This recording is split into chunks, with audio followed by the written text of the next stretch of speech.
बच्चों हमारा अगला टॉपिक है कसरों का छोटा बड़ापन, कंपेयरिंग फ्रैक्शंस।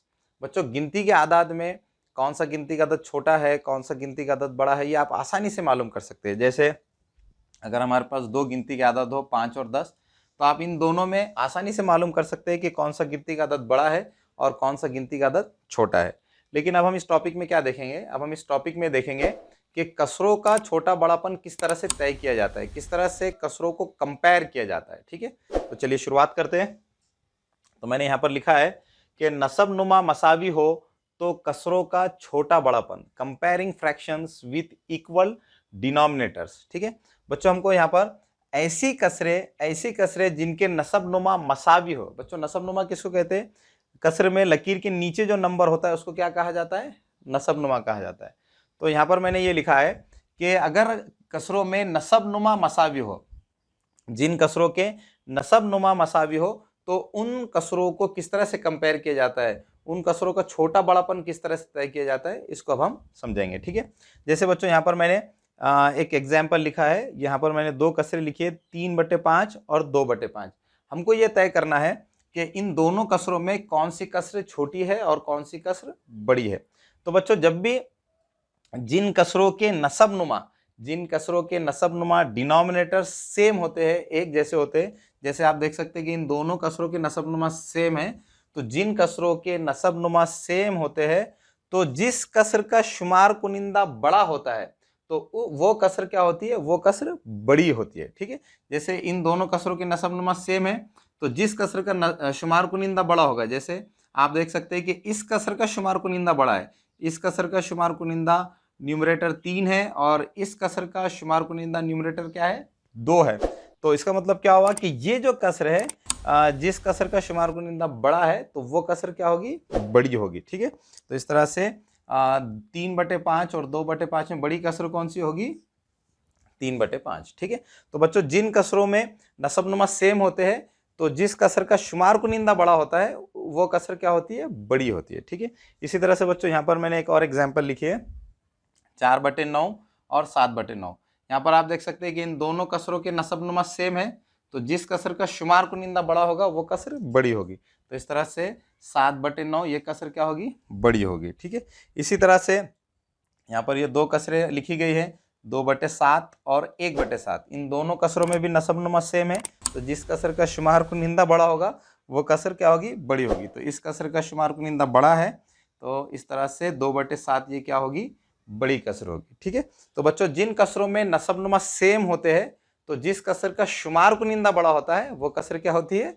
बड़ी होती है। ठीक है, अब बच्चों हम ये देखेंगे कि जिन कसरों में शुमार कुनिंदा मसावी हो, तो उन कसरों का छोटा बड़ापन किस तरह से तय किया जाता है। ठीक है, तो यहाँ पर आप देख सकते हैं कि यहाँ पर भी मैंने कुछ एग्जाम्पल्स लिखे हैं जिनमें जो है कसरों के शुमार कुनिंदा सेम है। ठीक है, तो बच्चों जिन कसरों में शुमार कुनिंदा एक जैसे होते हैं, तो उन कसरों में जिस कसर का नसब नुमा छोटा होता है वो कसर क्या होती है? बड़ी होती है। बच्चों हो सकता है आपको इन दोनों टॉपिक्स में थोड़ा सा कंफ्यूजन हो जाए, तो मैं आपको याद रखने के लिए एक ट्रिक बता देता हूँ कि बच्चों ये दोनों जो टॉपिक है, ये दोनों टॉपिक एक दूसरे के अपोजिट है। यहाँ पर हमने क्या देखा कि जिन कसरों के नसब नुमा सेम होते हैं, तो जिस कसर का शुमार कुनिंदा बड़ा होता है वो कसर क्या होती है? बड़ी होती है। और यहाँ पर हम क्या देख रहे हैं? यहाँ पर हम ये देख रहे हैं कि जिन कसरों के शुमार कुनिंदा एक जैसे होते हैं, तो जिस कसर का नसब नुमा छोटा होता है वो कसर बड़ी होती है। ठीक है, तो बच्चों आप इस तरह से इनको याद रख सकते हैं। ठीक है, अब हम ये देखेंगे कि यहाँ पर इन कसरों में कौन सी कसर छोटी है और कौन सी कसर बड़ी है। ठीक है, पहले हम इन दोनों कसरों को कंपेयर करेंगे।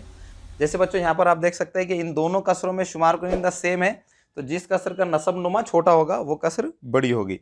इस कसर का नसब नुमा 3 है, इस कसर का नसब नुमा 5 है, तो इसका मतलब ये होगा कि इस कसर का नसब नुमा छोटा है, तो ये कसर क्या होगी? बड़ी होगी। ठीक है, इसी तरह से बच्चों इन दोनों में हम देखेंगे कि कौन सी कसर छोटी है और कौन सी कसर बड़ी है।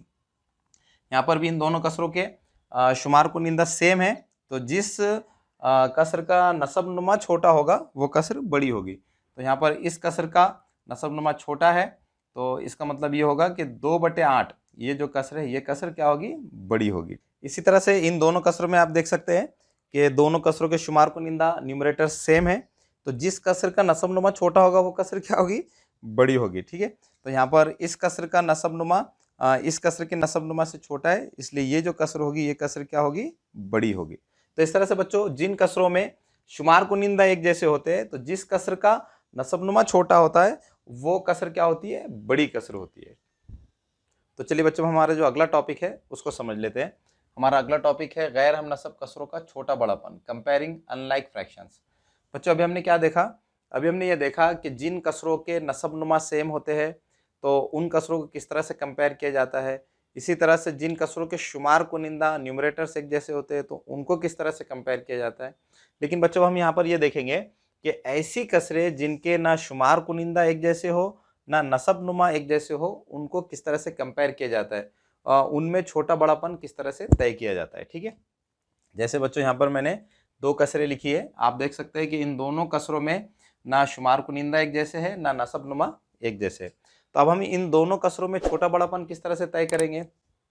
तो बच्चों इसके लिए हम क्या करेंगे, सबसे पहले हम इन दोनों कसरों के नसबनुमा को एक जैसा बना देंगे। ठीक है, इस कसर का नसबनुमा 5 है, इस कसर का नसबनुमा 6 है, तो हम क्या करेंगे, इन दोनों कसरों के नसबनुमा को डिनोमिनेटर्स को सेम बनाएंगे। ठीक है, अब बच्चों आप बोलेंगे कि ये इन दोनों कसरों के नसबनुमा एक जैसे किस तरह से बनाए जा सकते हैं, तो मैं आपको दो तरीके बताता हूँ जिसकी मदद से आप आसानी से इन दोनों कसरों के नसबनुमा को एक जैसा बना के फिर उनमें छोटा बड़ापन तय कर सकते हैं। ठीक है, तो पहला तरीका क्या है बच्चों, पहला तरीका ये है कि हम क्या करेंगे, इन दोनों कसरों के नसबनुमा को एक जैसा बनाने के लिए हम इस कसर के नसबनुमा को इस कसर के नसबनुमा से ज़र्ब करेंगे और इस कसर को इस कसर के नसबनुमा से ज़र्ब करेंगे। ठीक है, जैसे बच्चों हमें क्या करना है, यहाँ पर ये जो कसर है 3/5, 3/5 को हमको क्या करना है, इस कसर के नसबनुमा यानी 6 से ज़र्ब करना है। ठीक है, तो हम इस कसर के शुमार कुनिंदों को भी 6 से ज़र्ब करेंगे और नसबनुमा को भी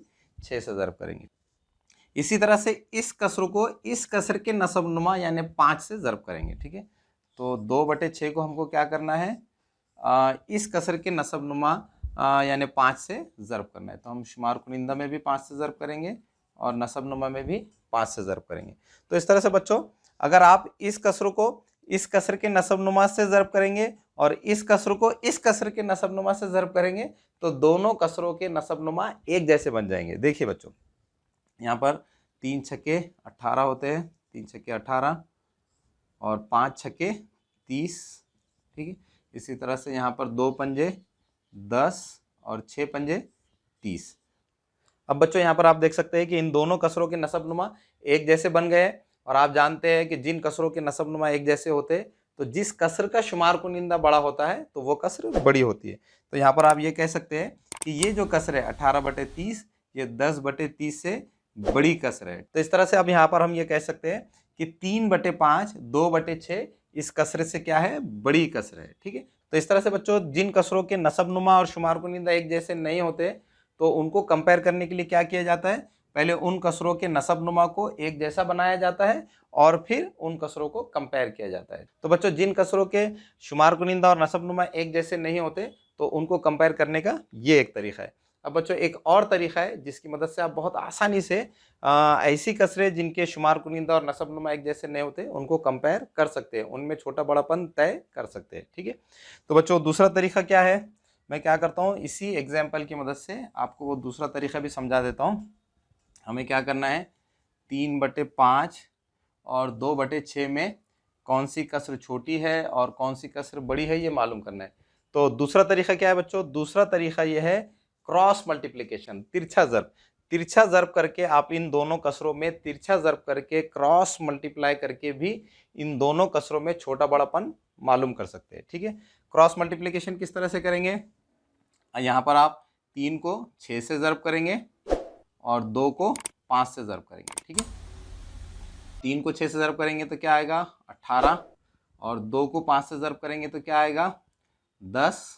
अब आप यहाँ देख सकते हैं कि 18 ये 10 से बड़ा है, 18 ये 10 से बड़ा है, तो इसका मतलब क्या होगा कि 3/5 ये कसर 2/6 इस कसर से बड़ी होगी। ठीक है, इसलिए हम यहाँ पर ये लिख सकते हैं कि 3/5 ये कसर बड़ी होगी 2/6 इस कसर से। ठीक है, तो इस तरह से बच्चों इन दोनों तरीक़ों से आप बहुत आसानी से ऐसी कसरें जिनमें शुमार कुनिंदा और नसबनुमा एक जैसे नहीं होते उनमें छोटा बड़ापन मालूम कर सकते हैं।